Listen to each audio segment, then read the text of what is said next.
E aí, gente, tudo bem? Aqui é Evandro falando.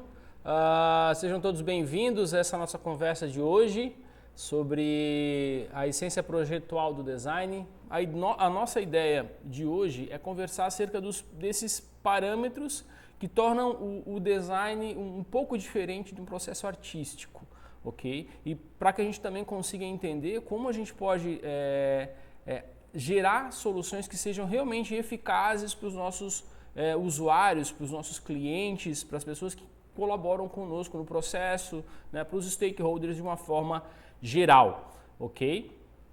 Então, para a gente começar, deixa eu mostrar para vocês aqui quais são os termos que a gente vai falar mais especificamente. Então, um panorama geral de que a gente vai falar, né, sobre os princípios, né, a etimologia da palavra, o objetivo do design, das funções, artifícios, a atenção, né, a justaposição disso tudo, definição e um pouco mais, certo? Então, 45 minutos, no pau da goiaba a gente termina isso tudo.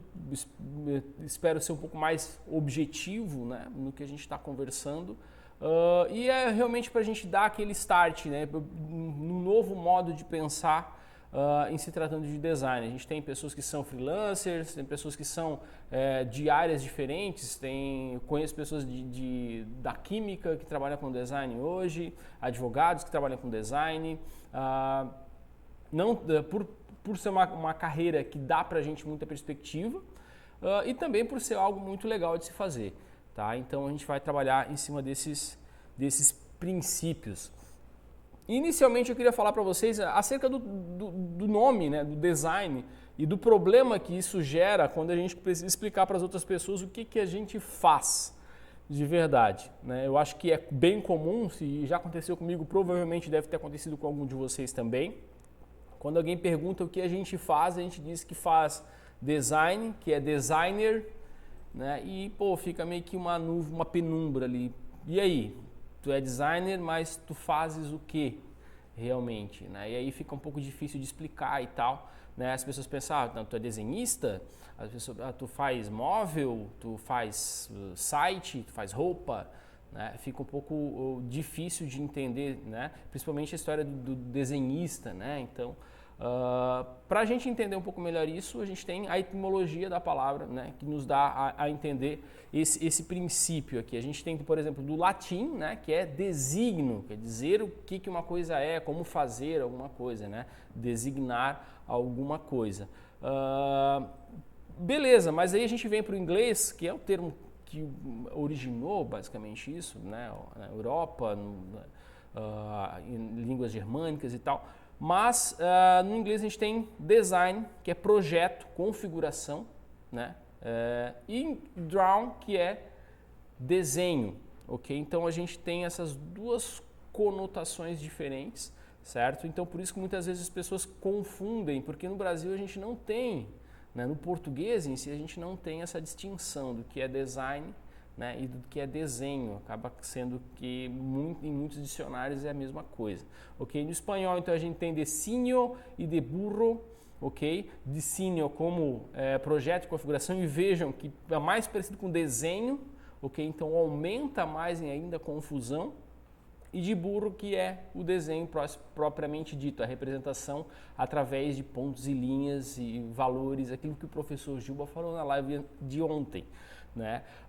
E depois a gente tem então no português, né, que design é projeto e desenho a mesma coisa, né? Então a gente troca, né, a tradução de design para projeto, e é interessante que nós pensemos por esse prisma, né? Quando a gente fala o design de um carro, certo? É o projeto que levou aquele carro até aquele formato, aquele jeito, né? O design aerodinâmico, o projeto aerodinâmico que levou ele até aquelas curvas, porque a aerodinâmica é a forma, as curvas que fazem com que ele entre menos atrito com o ar, né?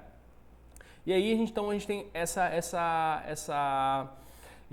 confusão, né, quando a gente fala a respeito do termo design. Eu sou designer, e uma coisa, né, é o design e o designer, tá? Então só para, eu sei que o pessoal daqui que está acompanhando aqui com a gente já tem essa distinção, mas muita gente ainda não tem. então a gente tem que começar a tomar cuidado, né? O designer faz o design, né? O design é feito pelo designer. Mas para explicar realmente, para a gente entender, né, tomar consciência do que a gente está fazendo, é interessante e eu sempre vou falar muito a respeito de consciência, porque é fundamental que o designer esteja consciente, né, de todo o contexto no qual ele está envolvido, né, durante o projeto. E esse princípio básico de entender o que faz, como faz, por que faz, é fundamental, né? Então, só para a gente deixar claro o que o design faz, certo? É isso, né? Ele projeta objetos ou sistemas de objetos, ok? Físicos ou virtuais que serão produzidos em série através de uma matriz. Né? Então, a gente não... É diferente da arte, a gente vai falar mais pra frente a respeito da arte, a diferença, né? Mas a gente projeta uma matriz que vai ser desenvolvida em larga escala, na grande maioria das vezes, né? Vai ser veiculado em larga escala. E a gente, quando faz isso, a gente lida com uma série de aspectos funcionais, simbólicos e leva em consideração uma série de fatores também, né? Como principalmente sustentabilidade, economia, tecnologia e cultura, ok? E né, uma coisa muito importante, que é visar, né, que a gente visa uma necessidade humana, suprir uma necessidade humana, certo? Então tudo que a gente faz enquanto designers, o que o design se propõe a fazer, segundo o Holbach, é suprir uma necessidade das pessoas. Então a gente faz design para vida, a gente faz design para a gente, né? A gente não faz design pro designer, tá? E aí muda muito a perspectiva. Eu posso estar falando, falando uma coisa que vocês dizem, mas isso aí todo mundo sabe, né? Mas realmente, será que a gente tem consciência disso, de quando a gente está criando, a gente não está criando para a gente? Né? Se a gente tem consciência disso, quando a gente recebe uma crítica da nossa criação, será que ela é bem aceita? Né? É uma questão de reflexão que a gente faz agora, né? Porque muitas vezes acontece ao contrário, né? A gente recebe uma crítica de um cliente, diz, esse cara não entende de nada, não sabe o que está falando, eu fiz isso com base na Bauhaus, na Gestalt, não sei o que lá e tal, e vomita a regra aí, e não para entender a necessidade da pessoa, né? Que é o alvo, né? O foco da nossa criação, ok? Então, trocando a miúdos, o que nós fazemos enquanto designers, aquilo ao qual o design se propõe, é a resolver problemas, certo? Problemas relativos a produtos, a conceitos, a imagens, organizações, certo? E principalmente, ele faz isso de forma original e precisa, né? Original é diferente, né, do que já existe, né? E precisa é eficaz, né, para resolver um problema, não para tapar buraco, né, como diriam. Então, nosso objetivo realmente, enquanto designer, é isso, resolver problema. Eu acho que se a gente tem por esse prisma, esse ponto de vista na nossa cabeça, fica mais fácil de a gente propor soluções, para a gente realmente encontrar a efetividade daquilo que a gente está desenvolvendo, ok? Participando de um time de design, participando de um setor de marketing, colaborando com empresas, como freelancer, de uma forma geral, né? A gente busca resolver problemas e problemas de outras pessoas, certo? Aí que diferencia um pouco do processo artístico também, ok? E para a gente fazer isso, existem 3 princípios, né, que a gente vai conversar agora. 3 coisas que são os nortes do que a gente faz, o que nos orienta. Primeiro de tudo é identificar o que uma coisa é, né, ou de onde ela vem, ok? E a gente faz isso através de embalagens, marcas, fachadas, certo? A pessoa, fachada, mas fachada é coisa de arquiteto também, né? Aí que tá, o processo de design ele não é composto só de uma pessoa, né? E muitas vezes isso também é um problema, porque a gente acha que a gente consegue começar e terminar tudo sozinho, mas ninguém é uma ilha, né? Enquanto mais gente a gente conseguir envolver no processo, direto ou indiretamente, mais rico vai ficar o nosso trabalho, ok? Então, a embalagem, é um elemento de design. E aqui dentro a gente entra com uma série de outros elementos secundários, né? A embalagem vem daí, tem o rótulo, né? A marca, a identidade visual, contempla uma série de outras coisas e acaba também entrando, transbordando para outras áreas, certo? Pô, a identidade visual a gente vai fazer em parceria com o pessoal de marketing de uma empresa, a própria presidência da empresa, né? O brand equity, que hoje em dia mede o valor da marca, está ligado diretamente com a diretoria executiva da empresa. Então vejam que o design ele deixou de ser aquela historinha de chão de fábrica, né? Aquela coisa de desenvolver produto, ok?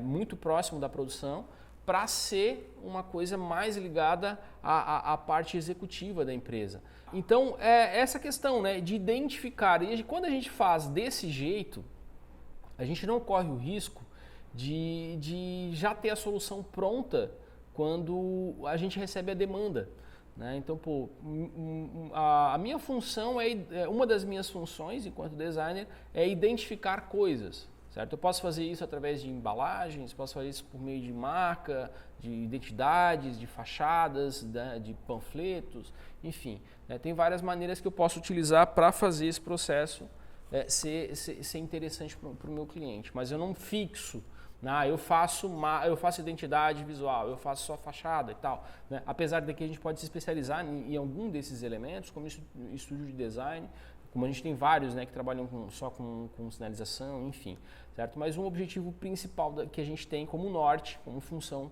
é identificar. Aí, né, quando a gente fala de identificar, a gente tem todo o arcabouço de projetual ao nosso favor. A gente pode, desde o entendimento do problema até as partes que são as mais legais, né, as partes da ideação, da criação, que vão estar do nosso lado como elementos de projetuais que vão nos facilitar o processo de criação. Teoria de cores, tipografia e tal, a gente vai falar um pouco mais sobre essas coisas também.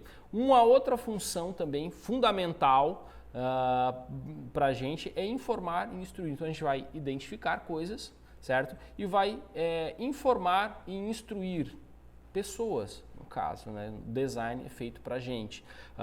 Então a gente vai buscar informar ou instruir acerca da relação entre elementos, né? A direção, posição, escala, né? E onde é que como que a gente vai fazer isso? Eu cito algumas coisas, como eu falei ali, da marca, da identificação e tal, mas existem uma série de outras coisas, a gente também não pode limitar. Mas sinalização, mapas, infografia, né, e o design editorial são elementos que vão nos ajudar a instruir e informar pessoas, certo?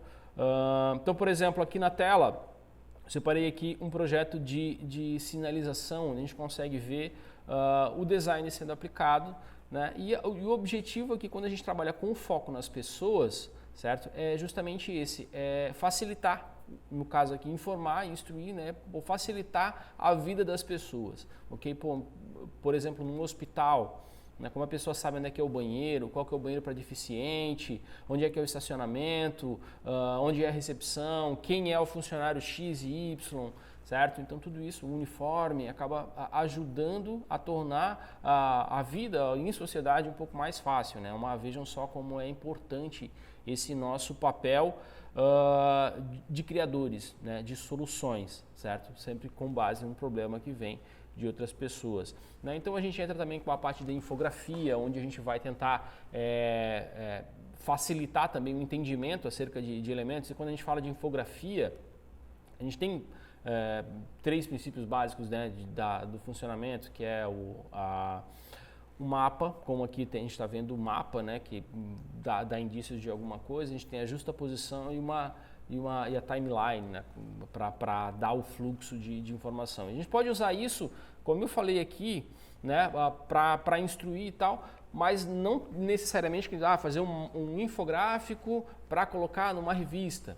Beleza, pode ser também, mas além disso a gente pode usar o infográfico para usar numa rede social, por exemplo, né, num post de Instagram e tal. A gente consegue utilizar isso para gerar entendimento, para fazer com que as pessoas entendam melhor um determinado produto ou serviço, para que elas comprem numa rede social e daí por diante, tá?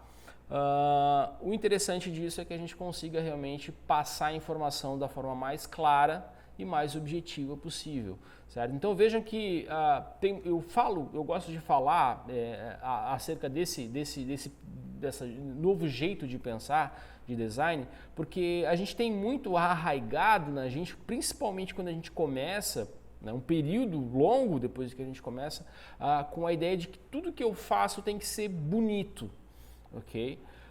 Então a gente corre atrás da beleza, da estética na nossa composição, ok? Sendo que a partir do momento que a gente começa a amadurecer, a gente começa a notar que a estética, a qualidade gráfica, a excelência gráfica acaba sendo reflexo de um bom projeto gráfico, ok? Que não necessariamente tem como foco a beleza, e sim as pessoas, certo?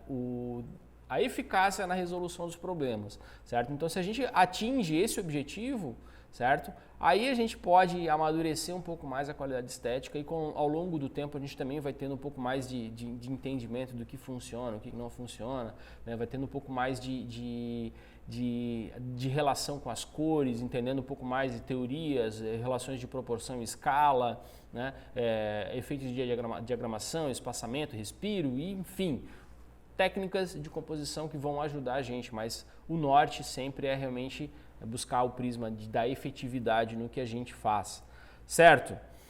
E aí a gente vai fazer isso com anúncios, né? Numa próxima parte, perdão, pulei aqui meu slide. Né? Então o próximo tópico desses três que fazem parte do processo das funções do designer, né? É apresentar e promover, ok? E aí entra uma relação um pouco de dicotomia ali com uma relação um pouco de dicotomia com a publicidade, né? O diretor de arte da agência de publicidade e tal, onde faz os anúncios e tal, e acaba também trabalhando com o processo de design nesse sentido, né? Então, faça anúncios, capas, expositores, certo? Expositor de ponto de venda, como por exemplo nessa tela aqui, vocês podem ver, pô, esse cara, ele informa, né? Ele diz o que uma coisa ele identifica, informa, né? E ainda trabalha em cima dessa coisa de facilitar a venda, então trabalha junto com outras áreas, transborda para outras áreas, como a gente já vinha falando também. Então o design, quando a gente pensa por algum desses prismas, a gente, como eu falei anteriormente, a gente não trabalha nunca sozinho. No caso de um expositor de ponto de venda, por exemplo, a gente vai estar entrando em contato com brand equity, a gente vai estar entrando em contato com o pessoal do visual merchandising, certo? E com várias outras áreas, né? Desde o promotor de vendas, então a gente precisa fazer alguma coisa holística, né? Então o objetivo nosso do pessoal de design tem que ser esse, tentar buscar uma visão mais sistêmica, mais abrangente, não pensar só na qualidade estética. Como eu falei, qualidade estética é secundária, o objetivo principal realmente é ser funcional, e esse funcional vem lá do funcional do princípio da Bauhaus lá, né, onde o objetivo realmente era facilitar o processo de fabricação e ser útil para as pessoas, certo? Mas quando a gente fala então desse processo de criação, não adianta ser só bonito. Né? Ele tem que ser legal para as pessoas verem e chamar a atenção, por exemplo, como esse do expositor da Tang aqui. É bonito, né? É funcional, as pessoas conseguem pegar o material na mão, o promotor de vendas consegue montar a coisa de uma forma fácil, ok? Mas pensem aqueles totens que eles fazem com waffle no mercado, aquela coisa gigante, assim, um trabalhão que dá aquilo, né?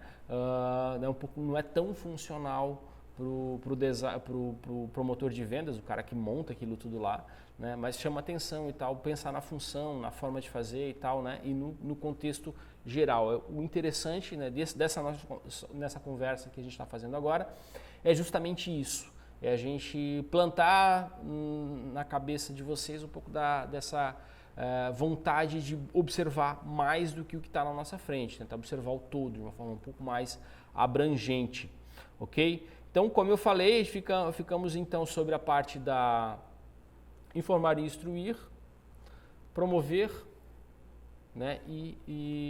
Oh, meu Deus, me perdi tudo aqui. Apresentar e promover, instruir e informar, identificar, só para não perder a ordem do raciocínio.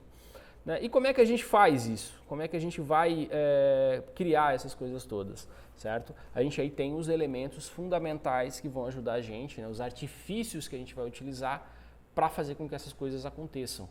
Né? Além da parte projetual, de entendimento, né? Aquela coisa do design thinking, né? Que é, primeiro a gente absorve a ideia, até a gente fez um post agora no Insta, quem quiser pode dar uma corrida lá para olhar. Né?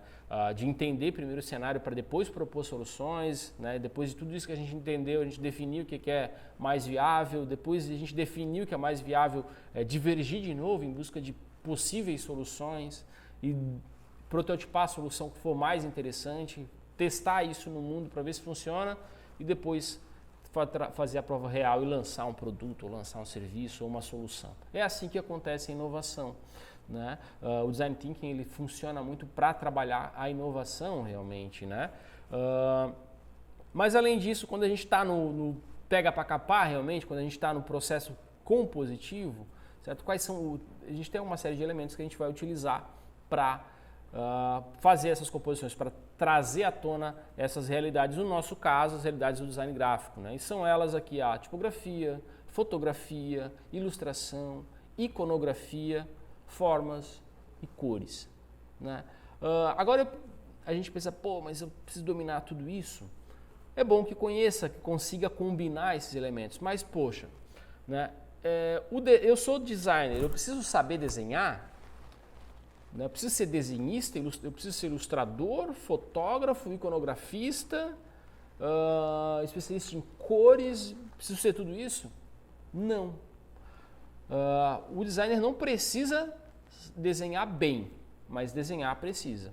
Né? Porque como é que ele vai desenhar soluções, como é que ele vai montar um RAF, como é que ele vai projetar a solução que ele quer projetar se ele não experimentou primeiro? Okay? Então o primeiro passo quando a gente vai compor é trabalhar no RAF, trabalhar no manual primeiro para depois ir para o digital. É uma forma mais fácil a gente fazer e o papel aceita mais fácil as coisas, o computador às vezes nos traz uma série de limitações, certo? E um padrão de criação também. Então é interessante que nós, se tem uma coisa que eu posso contribuir no processo criativo dos meus alunos, das pessoas que participam aqui da escola, é justamente isso, né? Separar a parte de ideação do processo de criação, do processo de prototipação. Né? Então, como eu disse, o cara não precisa ser fotógrafo para ser designer, não precisa ser ilustrador para ser designer, né? Não precisa ser iconografista para ser designer, não precisa ser web designer, front-end para ser designer, mas ele precisa ter uma visão de como essas coisas funcionam. Né? Porque, por exemplo, eu posso não ser ilustrador, mas isso não quer dizer que eu não venha precisar de ilustrações nas minhas composições, certo? E aí como é que faz? Se eu não entendo como funciona a cabeça do ilustrador, né? E isso é uma coisa fantástica, porque é o seguinte, né? Se a gente não criar um bom roteiro para o ilustrador, ele vai criar tudo da cabeça dele. Pode ser que isso que ele crie se enquadre perfeitamente naquilo que a gente pensava, né? Naquilo que a gente ansiava na criação, que a gente esperava. Porém, na grande maioria das vezes isso não acontece. Tá? Então, a gente precisa entender que a gente vai precisar passar um briefing bem estruturado, explicando, passando referência, como vai ser o estilo gráfico, né, o tamanho dos personagens, as proporções, escalas, certo? Todo esse contexto para que ele possa receber aquele material e conseguir fazer exatamente a execução tal qual a gente espera que ela seja, certo? Da mesma forma a fotografia, né? O designer precisa saber fotografar, não precisa saber manipular a câmera e qual câmera é melhor e tal, apesar de que a gente tem um workshop amanhã a respeito de quais são as melhores câmeras, mas não é necessário que ele realmente domine a arte da fotografia de uma forma vertical. Mas é interessante que ele saiba, né, o que é um plano de enquadramento, o que é uma profundidade de campo, até porque ele pode utilizar isso para simular uma manipulação fotográfica no Photoshop, certo? E também para que ele possa dirigir um fotógrafo quando a gente solicitar algum, vou fazer um catálogo de moda, uma nova coleção, o designer tá orquestrando tudo isso, certo? Porque uma outra coisa, uma outra visão que a gente tem, geralmente, é que o designer, ele é o cara que está sentadinho lá atrás do computador, da tela, chega uma demanda e ele vai lá e abre o Photoshop e faz, certo? Isso é uma função de um diretor de arte, certo? Né? Já o designer, ele está acima desse processo, ele é o maestro do contexto, certo? Então o designer, ele traz solução. Nosso objetivo é resolver problemas. No caso, com elementos gráficos. Então a gente não é garçom de demanda, certo? A gente não é o cara que chega alguém, faz um login para mim lá, vai lá e faz a login. Faz um postzinho do Instagram para mim, vai lá e faz um postzinho. Faz uma landing pagezinha para mim, vai lá e faz a landing pagezinha, certo? A gente vai planejar uma série de elementos para informar, instruir, né, cativar as pessoas, certo? E aí, então, essa questão, a gente precisa ter conhecimento, ter consciência do contexto no qual a gente está inserido, certo? E para isso a gente precisa conhecer, então, de fotografia, de ilustração, né? A ilustração vai ser de vertentes estéticas também, interessante que nós conheçamos, para que a gente possa, eu quero fazer uma ilustração, mas ela tem que ser meio numa pegada meio Art Nouveau, né? Se o cara não sabe o que é Art Nouveau, não vai conseguir passar isso adiante, né? Então, às vezes um estilista, né, um design de moda, monta uma coleção que foi baseada na Art Deco. E aí, tu não sabe o que é Art Deco, como é que tu vai buscar referência? Tu vai buscar lá no Google Art Deco, tu vai pegar as referências que tá na capa da gaita, que todo mundo já pegou, né? Ou tu consegue visitar uma exposição, conhecer os artistas que fazem parte desse contexto e buscar soluções que são realmente diferentes do contexto normal, né? E aí, cara, quando a gente trabalha quando a gente conhece esses elementos, conhece bem sobre tipografia, sobre fotografia, a gente consegue oferecer soluções inusitadas, coisas originais para os nossos projetos, certo? Se eu não sei o que é uma fonte serifada, uma fonte condensada, uma fonte estendida, uma fonte gótica, certo? Como é que eu vou planejar um processo de criação? Como é que eu vou dizer, o estilo desse material vai ser tal? Eu vou ficar rifando fonte, né? Rifando fonte, que eu digo, é aquilo quando a gente pega abre o software, né? Rifar fonte, né? Eu quero fazer um projeto, uma marca, digamos, ou um rótulo. E aí, qual fonte vai ser legal? Daí tu vai lá, abre o negocinho da fonte e cai aquele monte de fonte, assim. Tem gente que tem 5 milhões de fontes instaladas no computador. Daí tu pega e fica olhando uma por uma. Essa aqui legal, essa aqui não, essa aqui sim, essa aqui não, essa aqui não. Passa 25 dias só para escolher três fontes. Escolhe 3, 4, daí manda as 3 pro cliente escolher, né? Então hoje, o que está acontecendo ali? Imagina só nessa relação com o cliente. Tu está mostrando para o teu cliente que tu não tem segurança do que tu está entregando para ele, tá passando a bola na decisão, certo? Então é muito diferente do que tu buscar referência junto com o teu cliente, né? O que tu acha legal? Né? Acha legal isso, isso e aquilo. Ele vai mostrar um monte de referência, daí tu vai olhar, ele gosta de letra standard, uma letra gótica standard, sei lá, gosta de uma letra mais condensada, uma letra mais estendida, uma letra mais bold, black, certo? A gente consegue entender as relações tipográficas que ele tem. Ele prefere um estilo mais old school, uma coisa mais vintage, uma coisa mais high-tech, uma coisa, certo? Uma linguagem visual específica, um Memphis ou uma outra qualquer, certo? A gente consegue entender. Então é interessante que nós tenhamos conhecimento buscando informações a respeito de estilos estéticos, tipos de fotografia, né? Grandes fotógrafos têm estilos fotográficos diferentes e acabam virando linguagens visuais desses estilos, certo? Então o legal do design é que a gente acaba, do design gráfico em específico, né, que a gente vai buscando trabalhos em várias áreas. A gente trabalha com medicina, a gente trabalha com funilaria, a gente trabalha com engenharia, a gente trabalha com uma série de coisas e a gente acaba conhecendo um pouquinho de cada coisa. A gente pode trazendo essa carga sempre para dentro do nosso projeto. Mas se a gente já conhece essas outras áreas, o design, as coisas que vêm da composição, da parte artística, né, tem que estar muito arraigada dentro da gente. Né? O design não é arte, né? A gente vai falar um pouquinho mais a respeito disso ali para o final. Mas ele bebe da arte, certo? Então a gente precisa conhecer, porque a gente mostra na representação visual, assim como a arte. Então o design gráfico ele está muito dentro disso, né?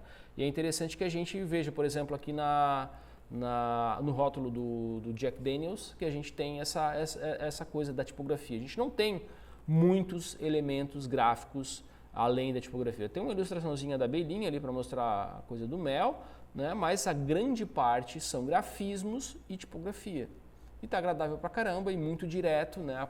A coisa de identificar o que é, certo? Está muito bem feita, né? Então, se a gente conhece os elementos gráficos, conhece as tipografias, a gente consegue criar variações, né? Na fotografia também, como a gente vai dirigir o fotógrafo. Pô, eu quero esse resultado aqui.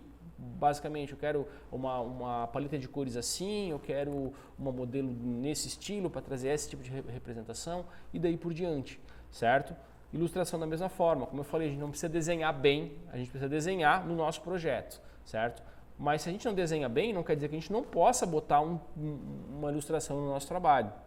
E aí a gente vai buscar ilustradores conforme a nossa expertise, conforme aquilo que a expertise do trabalho, né? O que a gente quer passar naquele trabalho.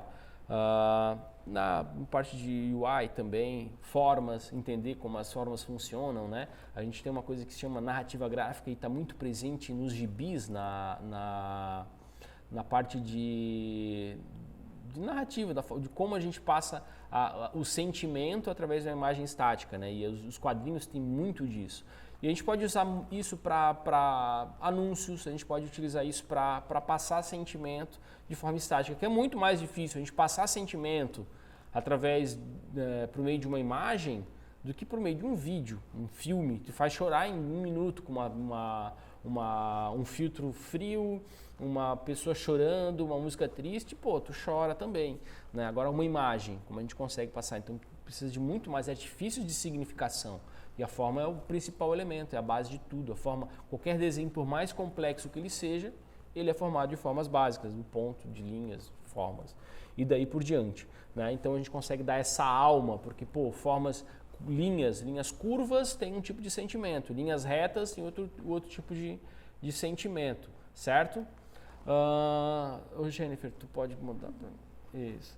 Então, assim, a gente tem essas questões, né? A gente precisa ter uma observação do contexto geral, sempre o mais holístico possível, mais ecológico, né, possível na nossa composição. E não quer dizer que só porque a gente saiba combinar esses elementos que a gente vai ser efetivo, né? A gente precisa ser muito mais do que isso, ok? Não é porque o design tá bonito que ele vai cumprir os objetivos dele. Imagina uma fachada, uma placa maravilhosa, né? Com o melhor design, melhor aparência possível, e ela de repente cai em cima de um carro, né? Então, pô, é função de quem que ela se mantém estável no local dela, né? Faz parte da função da placa de fachada ficar na fachada, não ficar em cima de um carro, né? Esse é um acidente que acontece, mas isso acontece por culpa de quem? Do designer que não projetou bem a estrutura, né? Mas a função do designer projetar a estrutura não é função do designer, mas ele tem que estar, ele é a responsabilidade dele. Quando o designer que é contratado, é o estúdio que é contratado para fazer a fachada, por exemplo, certo? E vai buscar outros profissionais para desenvolver isso, né? Ou então uma embalagem, né? Imagina se a gente fosse pegar um Big Mac, né, aquele papelzinho, assim, de repente botasse a mão no Big Mac e melasse a mão inteira, né? Pô, tem aquele invólucro ele precisa separar a gordura do lanche da mão da pessoa, ou outra forma né? É a história da função, a gente precisa ser funcional, além de ser bonito, né? E para que a gente consiga atingir esse nível de qualidade, né, a excelência, inclusive,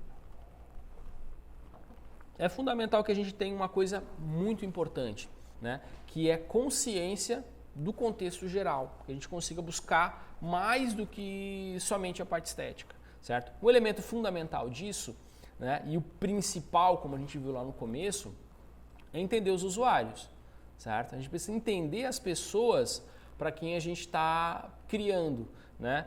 Ter atenção, fazer para a pessoa, então buscar a validação delas, entender quais são as dores, as necessidades dessas pessoas, para que a gente possa ser efetivo na nossa solução.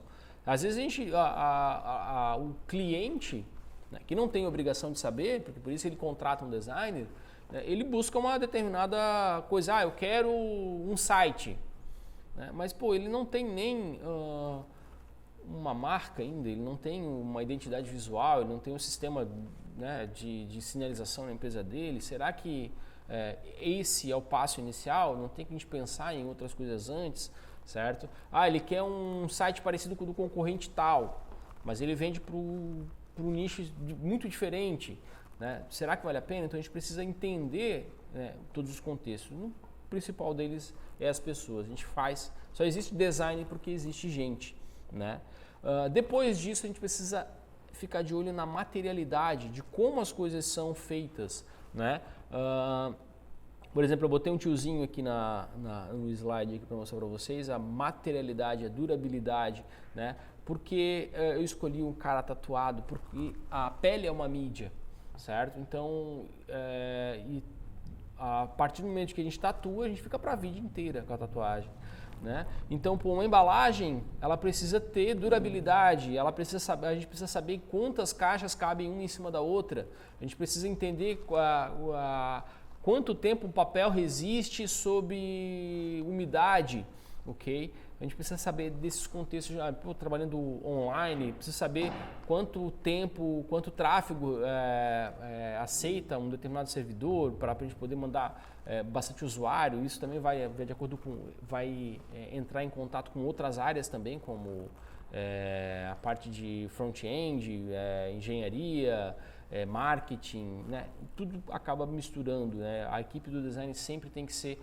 o mais multidisciplinar possível também, para que a gente possa evitar muitos problemas, certo? Também tem que estar de olho na tecnologia, entender o contexto, entender se uma coisa é possível de ser feita atualmente, a gente pode esperar um pouco mais, se a tecnologia do momento tem condição, um tipo de impressão, falando na parte mais offset, né?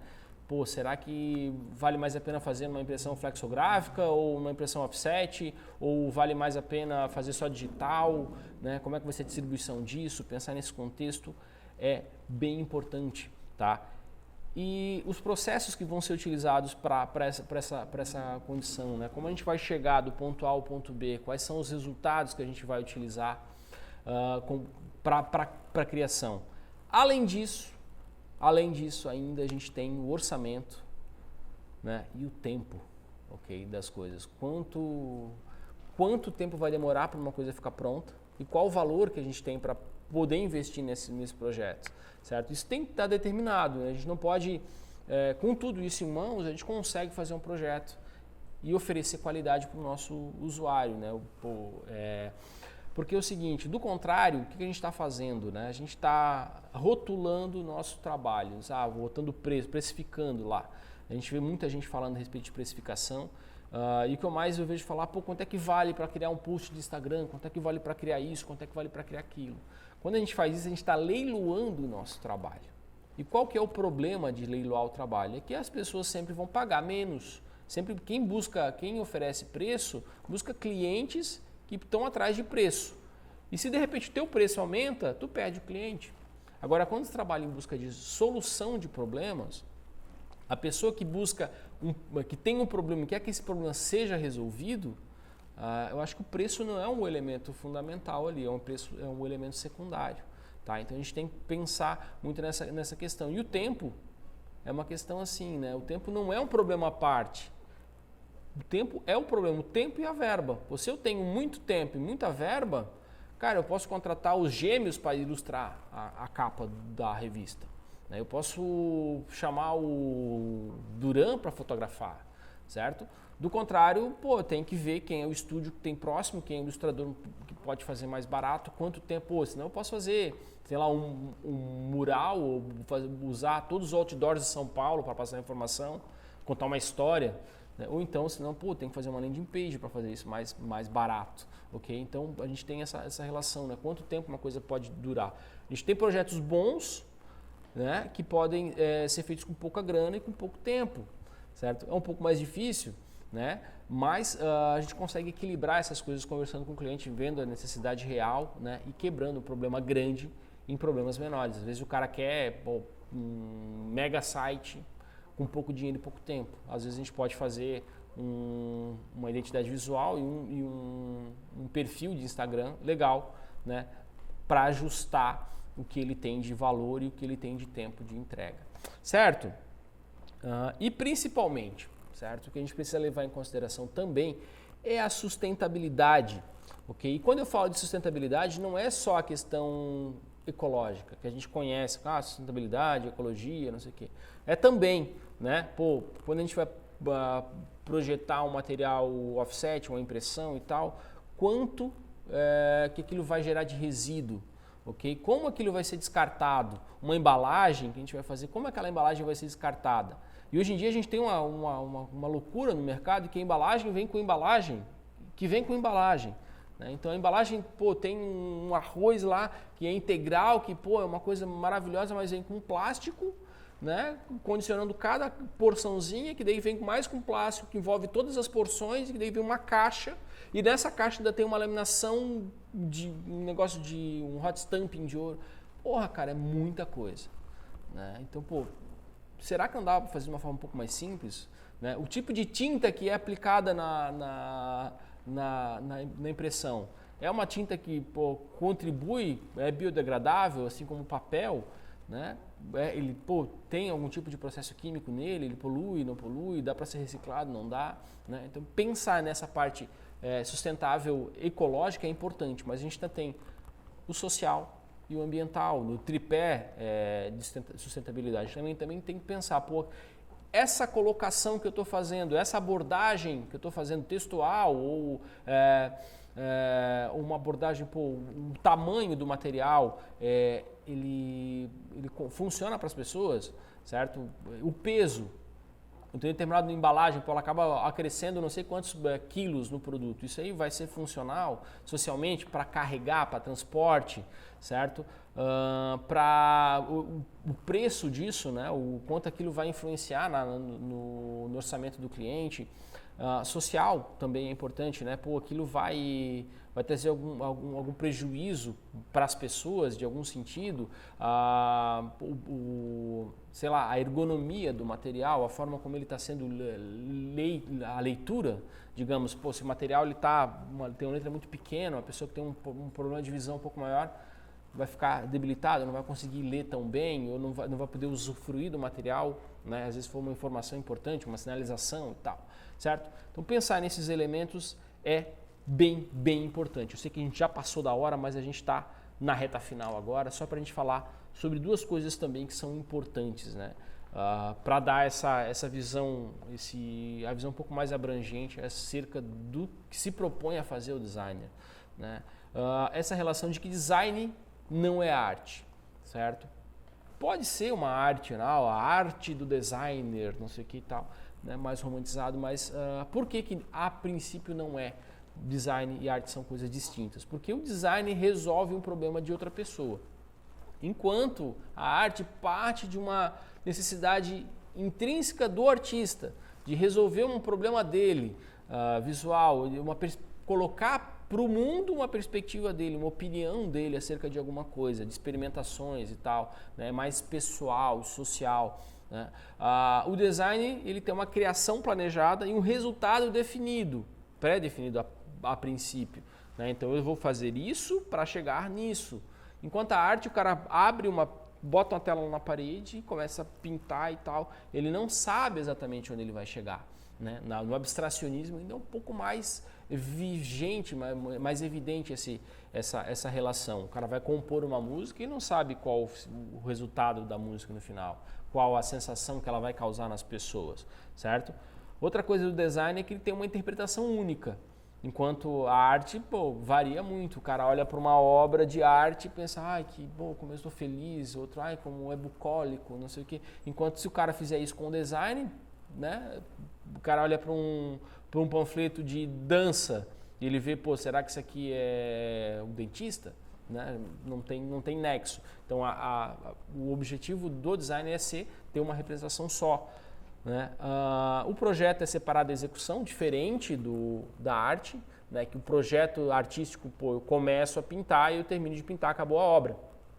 Né? Então tem essa divergência. E aí que mora o problema, porque quando muitas vezes a gente cria, né? E é um problemão mesmo, porque muitas vezes a gente começa a criar como sistema artístico. Eu preciso fazer uma identidade visual. Abro o meu computador e começo a criar, certo? Então, eu não sei onde é que eu vou chegar com isso, certo? Então eu estou fazendo o quê? Eu estou fazendo um artesanato de identidade visual e não um projeto de design, ok? Então o projeto de design começa ouvindo as pessoas, entendendo o contexto, entendendo os cenários, analisando stakeholders, né? Depois definindo possibilidades, criando variações, definindo as variações mais plausíveis para serem criadas, criando, testando e validando. Ok? Diferente, então, o processo é separado, a gente cria uma matriz que vai ser replicada depois, certo? E na publicidade também tem diferença, porque tem muita gente que, então quer dizer que é próximo pela especificação anterior. Não, porque o design cria um produto, né? E a publicidade, ela veicula esse produto, ok? O design, ele cria uma marca, uma identidade, né? Um símbolo gráfico, digamos, certo? E esse símbolo gráfico, ele vai ser um elemento para sempre. Mesmo que a marca faça um redesign daquele símbolo, ele ainda vai continuar sendo aquele símbolo, vai servir como pelo menos uma análise diacrônica das marcas anteriores, pode virar peça de museu, enfim, ok? Enquanto a publicidade, ela veicula a marca criada pelo design.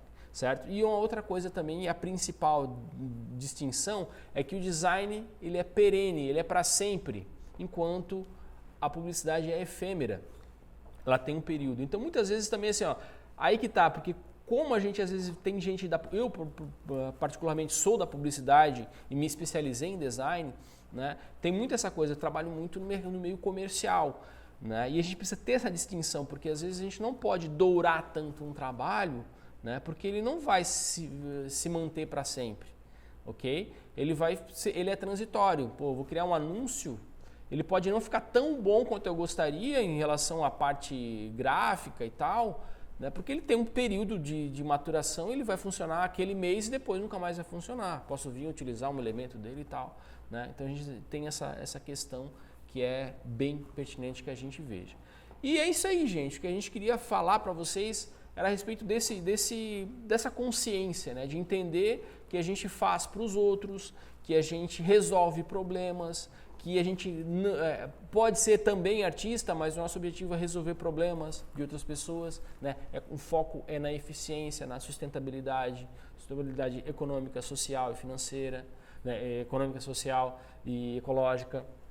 Okay? Que a gente busca informar as pessoas, instruir as pessoas, dizer o que uma coisa é, de onde ela vem, certo? Não só estético, que a gente precisa desenhar, não precisa desenhar bem, mas tem que ter consciência do contexto geral, né? Porque assim, o design ele veio lá da Revolução Industrial, né? Ele foi criado lá naquela parte. O objetivo principal dele era ser funcional.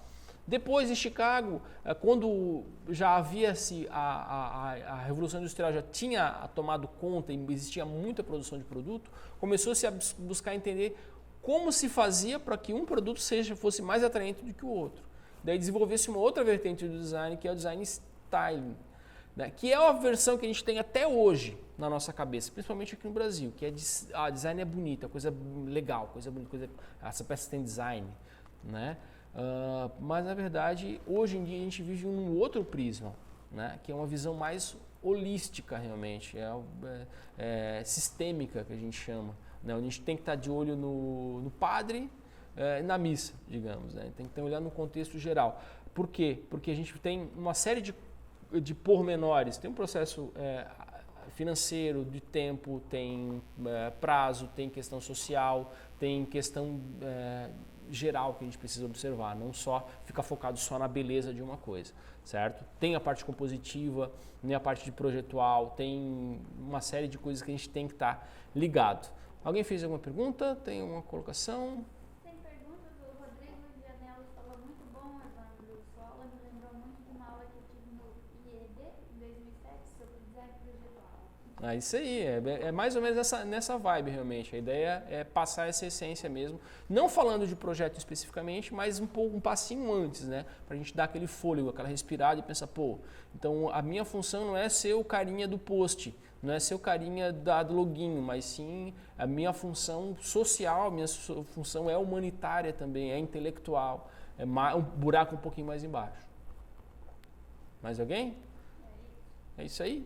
Então tá bom, gente. Obrigado pela atenção de vocês. Me estendi um pouquinho, mas continue acompanhando o canal que a gente vai estar sempre jogando coisa nova e a partir de agora a gente vai começar a produzir mais conteúdo e estar mais perto de vocês. Beleza? Um abraço, até mais!